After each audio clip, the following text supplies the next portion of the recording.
Hey, Rambo World Entertainment, and this is the review for episode 3 of The Penguin. The episode is called Bliss, and it's called Bliss for a particular reason. This episode kind of focuses a lot more on Victor, or Vic, in this one. Last week it was really focusing on Sophia, even though, like, when I say focusing, I don't mean it's taking any of the focus away from Penguin and constantly moving the story forward. It's just you're getting more information about these particular characters. And this week, it was about Victor. And the episode has a fantastic opening. Now, the one thing about the opening was, I thought it was currently happening, and it's not. It's actually a flashback.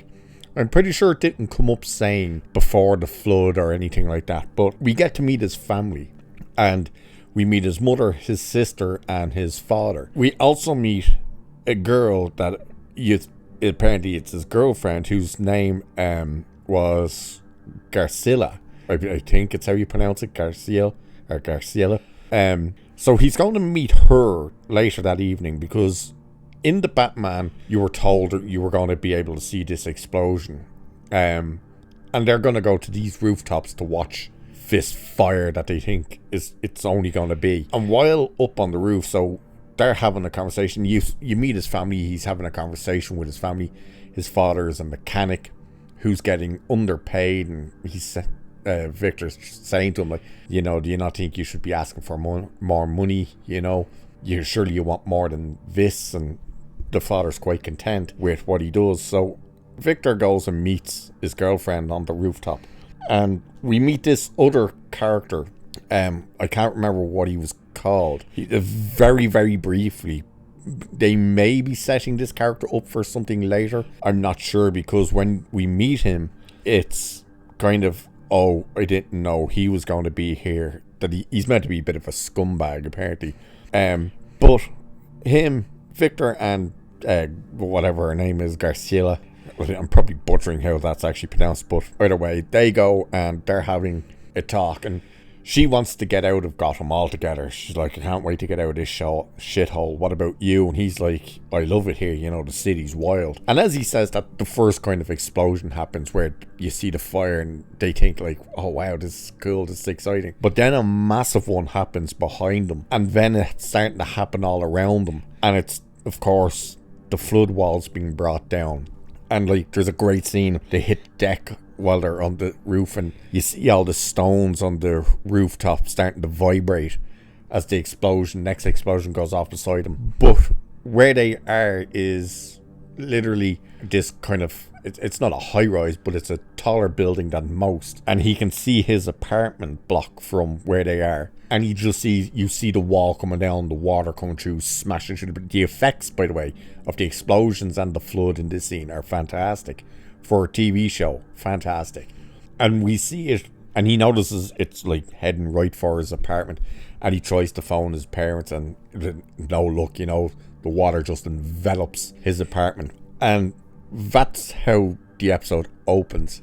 So while we're learning, or we've learned now how his family died and what basically he witnessed and all that stuff, the information now going around with Sophia and Penguin, Oswald, are now pushing forward with their plan. And the plan, of course, if you remember, our brother Alberto had this shipment that was meant to be coming in. Now, of course, Oswald pretty much manipulated Sophia into thinking that Alberto included him in this plan. So when they go to the dock, he's seeing the ship and he's like, what the hell is this, Sophie? And she's like, I thought he told you about all this. And he goes, he told me about the shipment. He didn't tell me exactly what the whole situation was. And what Oswald's noticing is the bags are being brought in with what looks like coffee, with bags of cocaine on top of it. Of course, if you know anything,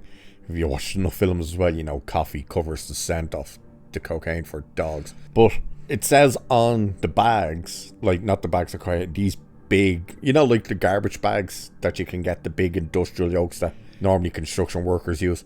Them things, I can't remember what they're actually called, but it says on it, property of Arkham City Hospital. And he's like, what the hell is this? So they go in, and he is introduced to this basically drug chemist guy, and he's like, what the hell are you cooking in here? Because there's this weird little red crystal pill type thing. This pill is what they're calling Bliss. So they show him, and it's mushrooms. However, it's not actually the mushrooms that they're using as the drug, because Oz says to Sophia, he's like, I don't know if you know this or not with your time away in Arkham, but you can pretty much get mushrooms in any dorm in Gotham. He goes, like, it's no big deal. And this is when we find out, she goes, no, it's not actually the mushrooms, it's this red stuff that's growing on the mushrooms, that it's got some weird property in it that just blows your mind. And we do find out a bit more about that drug later on. While this is happening, Victor is left in Oz's apartment, and he gets back in contact with his ex-girlfriend, and when she comes to see him, she tells him, like, she's leaving, she's moving to California, and basically says, like, why don't you come with me? And he's like, I can't, you know, he's never gonna let me go. And he has to explain to her, like, I thought he was this, he's actually a gangster and all this stuff. So he thinks he's basically being held against his will almost. And while all that's happening, Penguin and Sophia are now setting up a meeting with the Triads. The thing with the Triads is they have to convince this particular Triad fella to get in contact with the head of his group. And the Falcones aren't on good terms with the Triads because Sophia's father ran the Triads out of the main city of Gotham and put them into Chinatown in Gotham. So there's kind of tension there. And Oz says, because he explains to the one Triad fella, he's like, hey, look, we're trying to make a move, you know, we're usurping Luca Falcone, and which is Sophia's uncle, and all this, and we're gonna take over and everything else. And the guy is like, and you want us to join that? He goes, a coup. And they're like, you talking about a coup? And the only way he'll accept anything and get in contact with his boss is if their person in the power position contacts them. And Penguin says, oh, that's Johnny Vitti, which it's not. And oh yes, before this happens, Johnny comes up to Sophia in the house and tells her she should leave, that it's not for her, it's not her place, she should go to Italy, and hands her a ticket that he printed out and tells her, I know you're not right in the head, but I'm not afraid of you. And basically threatens her. He's flat out like, you know, you should really consider, you've 2 days to get your affairs in order, and then you're going to Italy. And then he stops and goes, or at least that's what I'll be telling people. So he puts a threat in there, which obviously she's not going to take kindly. So this is where the whole thing gets awkward, that Penguin says, oh, the head guy that we can contact and that'll contact you and tell you everything's good, that everything, Sophia is in charge of this, was Johnny. So Penguin goes on a dinner date basically with Victor, but he sees Luca's wife, Tina, who's there, who Johnny is sleeping with. So he waits and says to her, I need a favour, and it's going to sting. And it was for her to give him the key to the room of this hotel. So they catch them in the act. She leaves and they like basically, oh, you're going to do this for us and whatnot. And we get another one of those moments where Penguin snaps, because Johnny starts putting him down, goes, why don't you tell Sophia what you did to her when she was in prison? Like how you pretty much what, and he was like, shut the fuck up, what are you talking about? And he's going on.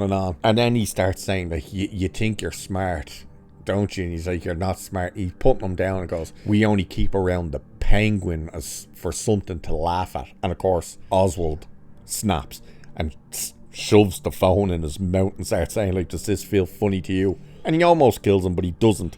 So he does get the deal in place. So they meet the head Triad fella, who doesn't really want to go with it, but he eventually gets persuaded. But while they're at this nightclub, because the idea in this nightclub isn't just to meet the Triad, it's to try out the drug on the public. And we find out two things, well, a couple of things in this moment. One, the drug that they're actually using that comes off this mushroom, they use in Arkham. And Sophia explains, oh yeah, they give this to you all the time because it makes you at ease, it makes you complacent, it makes you compliant. It does all this stuff. While that's happening, Victor is down on the floor with a few of the prostitutes that we've met in the show. The girls' idea is to go around sell the drugs to the customers, like the patrons in the nightclub. When they run out, they give Victor the money and he gives them more bottles of pills. But he's there with one of them, the one that seems to like him, that he kind of got a bit nervous around in episode 2, I think it was. I think she's called Roxy. I think that's her. And a big orange light flashes, but he hears an explosion and you realise and you find out he's got PTSD. So all these lights are flashing and he loses it, he breaks down. All he sees is the explosions and the flood again, and he sees the water, and of course he drops all the bottles. But he's also promised the ex-girlfriend that he will leave with her and told her to get him a ticket for the bus to California. So he goes to the bathroom and he's been trying to work up throughout the episode how to tell Penguin that he wants to leave. And Penguin comes in, he's like, I'm so proud, he says the deal is done, we're proud of you, kid, you knew I had it in you, all this stuff. And he's noticed throughout the episode that Victor's always on his phone, and he's like, give me the phone, and sees that these are messages. He goes, what, you want to leave? And they start having a bit of an argument, and he's like putting them down, and he's like, why don't, he goes, you won't let me leave. And he goes, what do you mean I won't let you leave? He goes, you think you're a hostage? He goes, you think I'm keeping you here against your will? And he pulls out a gun and holds it to his head and goes, is this how you feel when you're around me all the time, is it? And basically tells him, go on, go. You'll never amount to anything. Off you go. We also, by the way, had a scene earlier, forgot about this, that Oz paid Victor for the first time. He gave him $1,000 and told him you get $1,000 a week. And while they were setting up the meeting for the triads with the lower ranked triad, Victor was waiting out in the car, and a cop pulled up, took him out of the car and said, like, you're parked in a loading bay. Whose car is this? Your car? And he's like, no, it's my boss. He goes, very flash. And then searches him and finds the $1,000 on him and goes, that's a lot of money for someone your age to be carrying around. And Victor twigs it and goes, what money? I don't have any money. And the cop goes, yeah, you're right, you don't. When your boss comes out, make sure you leave. So basically he bribed the cop. So you also see a bit of how corrupt the cops are in Gotham, or at least can be. But he does leave, and it's interesting when he does leave, because like Penguin's putting him down and all this, but once he leaves you realise that he really did want him around, because we're seeing Oswald at the bar like feeling lonely and guilty and stuff that he's just lost this kid. But Victor takes Penguin's car, but he drives to the bus stop, but he doesn't actually get out, and he just watches her get onto the bus. But while he's on his way back, he's driving back, Oswald comes out to Sophia in the back area of this nightclub, and she's like, well, is the deal done? He's like, yeah. He goes, we should celebrate. And then he basically tries to apologise to her, and he's almost breaking down now in tears, because he's like, I'm sorry I fucked you over, but at the same time I'm not, because I got into this position. He goes, someone like me managed to get into these positions of power with nightclubs and this and that. And she's looking at him, he's like, what, you asked? But right as they kind of make amends, sort of, and she's like, well, I don't know where to go from here, like, I don't even know how to trust you and all this. This Jeep pulls up, and out jumps Maroney's wife, whose name is Nadia, with a few henchmen. She's like, hey, you think you could screw us over? We've been watching you. And while they're on their knees and it looks like they're about to be executed, Victor pulls up in the car, sees them, and just plows into one of them. And Penguin jumps in and goes, get the hell out of here, let's go. And she's like, what about Sophia? And he's like, fuck her, just get the hell out of here. And then he's thrilled, and he's like, I knew you'd come back, kid. And he's all excited. And that's where the episode ends. So now there's some very interesting things set up and is happening, because they've just done this massive deal for these drugs to be sold through the triads. Sophia has now just seen Maroney's pulling up, saying they've been keeping an eye on them. Oswald has just left Sophia there with these idiots around them, and they know that Johnny's being exposed through them, that he's been sleeping with the boss's wife and stuff. So it's getting really interesting. Now, the one complaint I have with this episode is, and I really think it was a missed opportunity. I probably get why he didn't do it, but at the same time, it was the absolute perfect moment to do it. Sophia is talking to the head triad guy about the city and stuff like that and what she's gone through, and she says, like, the cops are corrupt, we've just had a mayor assassinated, this has happened, and a madman brought the walls down off our city, and they never mentioned Batman.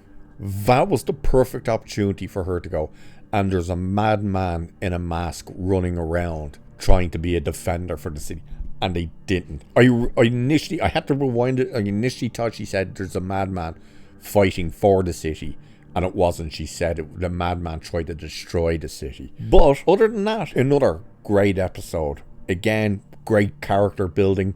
Good to see this backstory to Victor and just seeing what is his motivation. It's almost like he just wants to. He knows his father would be disappointed with him working for a gangster and doing what he's doing, but at the same time, he'd probably be proud that at least he's earning and stuff. There's obviously a weird relationship there, but again, the show, it just keeps getting better and better. I really do hope it sticks the landing. But as for now, that is the review for episode 3, so I shall leave it there for this one. Like, share, subscribe, all that good stuff. Cheers, and I will catch you in the next one.